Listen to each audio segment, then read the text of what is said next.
Meski neraca perdagangan Indonesia surplus dalam 3 bulan terakhir, pemerintah diminta mewaspadai gejala perlambatan ekonomi. Kini daya beli masyarakat melemah yang membuat ekonomi kurang bergeliat. Di tengah belum bertajinya rupiah terhadap dolar Amerika Serikat, di pertengahan April masih 12.800-an per dolar AS.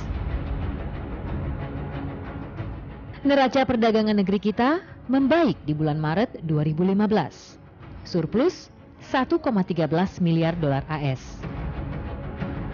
Badan Pusat Statistik mencatat dalam 3 bulan pertama 2015, ekspor kita mencapai 39,13 miliar dolar AS. Dan nilai impor sebesar 36,70 miliar dolar AS, alias surplus 2,43 miliar dolar AS.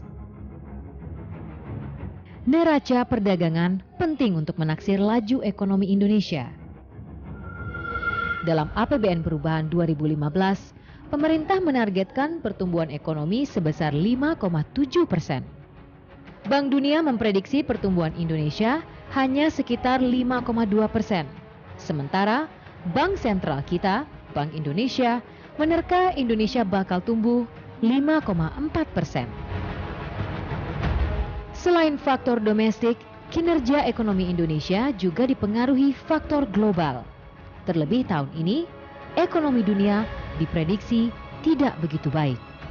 Diam-diam, krisis ekonomi dunia mengintip. Di ambang krisis, begitulah topik The Headlines kali ini, dan untuk membahasnya kami telah mengundang Haryadi Sukamdhani, Ketua Umum Asosiasi Pengusaha Indonesia atau APindo, dan juga Wijayanto Samirin, Staf Khusus Wapres Bidang Ekonomi dan Keuangan. Hadir pula panelis kami Bambang Harimurti, wartawan senior Tempo, dan juga Didik Cirahbini, seorang ekonom senior. Selamat datang di The Headlines, Bapak-bapak ekonomi ya Pak Didik, bukan komisaris. Ya, sebelum kita mulai diskusi, kita simak dulu peringatan dari M. Khatib Basri, mantan Menteri Keuangan di masa SBY. Berikut ini adalah cuplikannya. Ada baiknya kita tetap hati-hati. Mengapa? Karena surplus besar ini lebih didorong oleh penurunan impor yang tajam ketimbang perbaikan di bidang ekspor. Dan kemudian dalam Twitternya ini Pak Khatib Basri juga menyebutkan bahwa impor itu turun karena barang modal turun 10%, bahan baku turun sekitar 16%, sehingga akan menjadi indikasi perlambatan pertumbuhan ekonomi. Pak Didik, komentar Bapak tentang... Sebenarnya perlambatan ini sudah dimulai terjadi sejak 2012, 13, 2014. Dan memang di masa akhir satu kepemerintahan ada hal seperti itu di samping faktor eksternal. Faktor eksternal memang di dunia juga sudah melambat, ya, dan Indonesia sekarang melambat sudah sebuah keniscayaan. Indonesia tumbuh 5% atau mungkin bisa kalau tidak hati-hati di bawah 5%, itu tidak kita duga semua. Ini memerlukan kehati-hatian dan pemerintah harus kerja ekstra keras, jangan seperti biasa. Perlambatan sudah diperkirakan, mestinya begitu.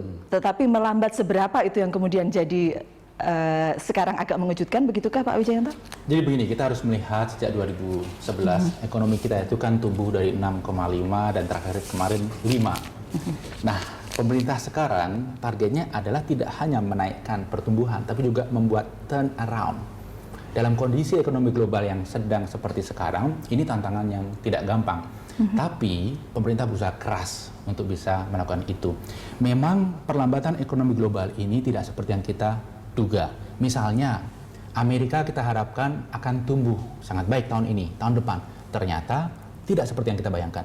Cina lebih lambat lagi. Kemudian belum lagi penurunan harga komoditi yang luar biasa akhir-akhir ini. Di internasional, kita harus lihat komoditi itu mewakili kira-kira 38% ekonomi kita. Jadi ketika komoditi itu melemah, ekonomi kita juga mendapatkan tambahan beban untuk tumbuh lebih cepat. Ya, upaya untuk kemudian tidak saja tumbuh tapi melakukan turnaround. Pak Haryadi, apakah itu terasa oleh pengusaha? Justru yang kita lihat sekarang pelambatan di semua sektor ya. Iya. Jadi hampir semua sektor yang kami catat itu boleh dibilang semua turun semua. Iya. Mungkin yang sedikit stabil adalah farmasi karena ada BPJS kesehatan ya, jaminan kesehatan itu mungkin ada utilisasi yang cukup maksimal di sana. Tapi hampir semua sektor itu turun. Bahkan yang kita anggap sektor yang cukup kuat seperti makanan minuman itu udah turun lebih dari 10%. Dan yang mengejutkan lagi, tim kami yang duduk bersama dengan tim PLN bilang bahwa penggunaan listrik juga turun gitu loh. Jadi ini kan waduh, ini kita ngeliat bahwa memang terjadi suatu kalau topiknya di ambang krisis, saya pikir bener banget gitu. Dia udah kita janjinya udah masuk karena memang situasinya tidak mengkonfirm apapun yang tadi disampaikan oleh Pak Wijayanto. Jadi memang kita sangat takut sekali artinya lihat situasi ini, dan saya melihat bahwa pemerintah sendiri juga memberikan sinyal yang tidak positif ya. Mulai dari target pajak yang sangat luar biasa tingginya yang kita tahu pasti itu tidak tercapai, lalu juga konfirmasi bahwa infrastruktur yang utama Cilamaya dipindahkan atau di stop. Ini kan semua nih, aduh ini kalau begini ceritanya. Jadi upaya pemerintah tidak terasa untuk kemudian melakukan sesuatu. Malah begitu saya ya? melihat, saya agak takut gitu loh. Yang diupayakan justru negatif movement yang saya lihat ya. Mohon maaf kalau saya lihat. Jadi harus ada sinyal positif. Sampai tadi contoh Cilamaya, kita tadi diskusi agak keras juga nih sebelum on air. Saya bilang lah, orangnya itu juga kok, birokrasi itu kok bisa sekarang bilang masa bahwa bisa berbeda begitu ya. Iya, saya melihat sebetulnya Pak Aryadi bilang di ambang krisis sudah benar. Kalau menurut saya sih bisa di ambang krisis, bisa tidak. Sebetulnya kuncinya malahan pada pemerintah.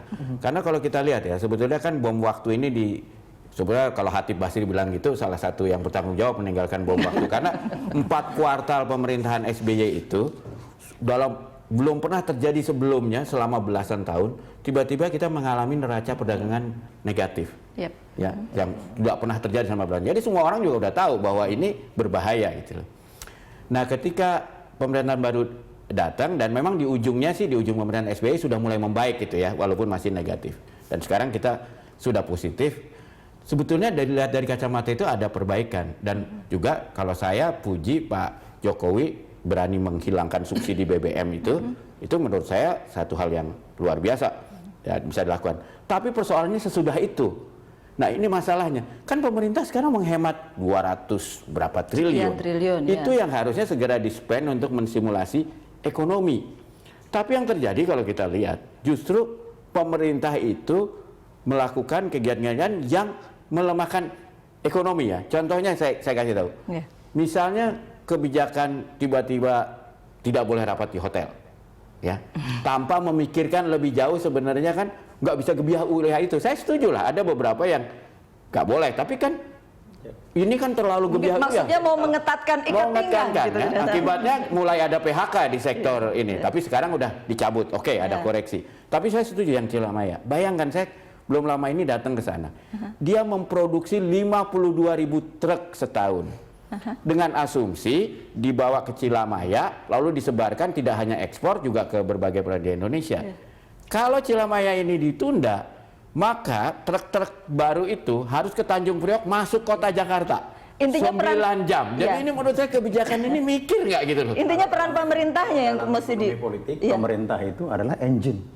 Iya. Kalau proses engine-nya ini tidak baik, maka itu akan ada masalah. Tadi yang disebutkan hotel segala macam, saya lihat tidak hanya hotel, beras macam-macam itu retorika, tapi substansi dan makna berat. Ya. Ini yang lebih berat lagi, tadi bilang 10% industri makanan.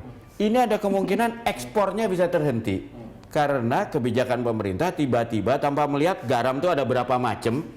Mengatakan tidak boleh impor garam. Garam yang mana yang tidak boleh diimpor, yang bahkan untuk tidak food diproduksi ini, kita sendiri. mungkin akhir bulan ini atau bulan depan mereka berhenti produksi kalau nggak ada perubahan. Itu kalau garam bela orang Madura itu. Ya. Tapi orang Maduranya juga nggak bisa bikin garam untuk food industry gitu loh. Nah, belum lagi itu masih 5 miliar dolar. Kalau kita bicara kalau diterusin, soda kaustik berhenti karena garam industri berhenti, itu yang kena garment dan sektor lain itu ekspornya 13 miliar dolar, hilang lagi itu. Semua bilang pemerintah gitu kan yang harus berperan sekarang sebagai engine kata beliau. Karena pemerintah punya duit tapi malahan melemahkan ekonomi. Policy, niatnya sudah ada kan tadi, goalnya sudah ada, tetapi kemudian tidak terasa begitu kata Pak Haryadi. Jadi begini, satu hal yang menjadi salah satu nilai lebih dari pemerintah yang sekarang adalah willingness to make decision, cepat mengambil keputusan. Oke. Ini sangat penting dalam kondisi ekonomi sulit, begitu ya. Tetapi memang harus kita akui ada hal yang harus diimprove, misalnya masalah koordinasi. Dan saya yakin Pak Jokowi, Pak JK akan melakukan perbaikan dalam konteks ini, termasuk tadi masalah soda kaustik, masalah garam. Ini sedang dibahas masalah-masalah seperti itu. Belum lama kami mendiskusikan itu juga untuk mencari solusi. Artinya apa? Pemerintah responsif terkait Cilamaya. Nah, yang dilakukan sebenarnya bukan membatalkan, tetapi ingin memindah ke tempat yang lebih ideal. Jadi barangkali Cilamaya itu merupakan solusi bagi industri manufaktur di Karawang, industri mobil dan lain sebagainya. Tetapi ada concern Pertamina di situ misalnya, di mana 60% supply untuk listrik dari sumber gas itu dari sana di Jakarta. Ada masalah koordinasi di dalam pemerintahan supaya kebijakannya itu inline gitu loh satu sama lain, tidak bergerak kemana-mana. Ada soal yang kalau saya melihatnya gini, memang ada yang substantif kayak misalnya mencabut subsidi BBM itu menurut saya itu yang bagus. Tapi ada juga kesan kadang-kadang kebijakan ini hanya sekedar DSBY-nisasi. Itu yang menurut saya. Jadi karena itu dulu programnya pemerintahan SBY pasti jelek, tunda atau batalkan gitu loh. Saya tidak melihat sama sekali ada unsur itu ya. Saya tidak melihat sama sekali. Bahkan ada kelompok yang mengatakan kenapa terlalu banyak orang-orang masa lalu yang tetap bertahan gitu. Tergantung kita mendengar siapa yang berbicara. Tapi yang saya tangkap, saya lihat sendiri tidak ada unsur itu. Yang penting adalah bagaimana kita melakukan turn around itu. Terkait dengan Cilamaya tadi, ya dipindah ke tempat yang lebih bagus. Kenapa tidak kita menunda 6 bulan begitu ya untuk mendapatkan lokasi yang lebih bagus, semua happy, Pertamina tapi happy. masalahnya gitu. tidak semua orang yang sudah invest juga tidak merugi terlalu banyak karena begitu. ini kan berarti kan kalau memindah berarti kan mulai semua dari nol lagi. Nah, ini yang sebetulnya yang tadi saya sampaikan perkaranya itu adalah tim yang menterinya boleh berubah, tapi tim birokrasinya kan orang itu aja gitu loh. Jadi kalau sekarang mereka raise, apalagi Pertamina bilang ada masalah, menurut saya itu sangat tidak lucu ya. Artinya pertanyaan kita adalah birokrasi ini profesional atau enggak sih? Mereka tanggung jawab loh. Saya mana bukannya Pak JK yang salah, bukannya, tapi orang-orang ini kan yang terlibat dari awal. Biaya yang keluar di situ berapa banyak gitu loh. Dan si investor yang sudah memindahkan pabriknya mendekati dengan itu kan semua udah ada planning dan kita tahu 2024 itu pasti akan terjadi congested. Artinya kalau mau kebijakan mau diubah atau mau dipindah atau apapun juga memperhitungkan orang-orang yang sudah invest di situ gitu ya. Yang penting adalah yang mengolah itu kan orang itu juga gitu. Itu yang nggak fair lah. Kita jeda dulu, kita akan kembali sesaat lagi, kami akan kembali untuk Anda.